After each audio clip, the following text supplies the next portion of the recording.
7 দিনের মধ্যে ঢাকা বিশ্ববিদ্যালয় শিক্ষার্থী সাম্য হত্যার রহস্য উদ্ঘাটনের কথা জানিয়েছেন ডিএমপি কমিশনার শেখ মোহাম্মদ সাজ্জাদ আলী। বলেন, দ্রুততম বিচারের জন্য বিশেষ ট্রাইব্যুনালে তথ্য পাঠিয়ে বিচারে সহযোগিতা করবে পুলিশ।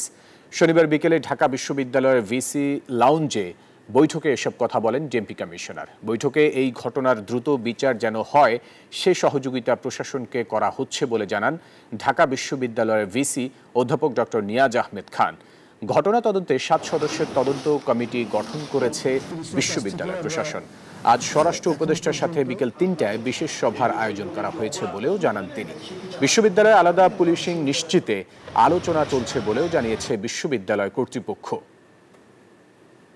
যারা এর সাথে জড়িত তাদের অনেকেই কি বলে অসুস্থ ছিল, ইনজুর্ড ছিল, তাদেরকে আমরা হেফাজতে নিয়ে বিভিন্ন হাসপাতাল থেকে এবং আদালত থেকে রিমান্ডে নেওয়া হয়েছে।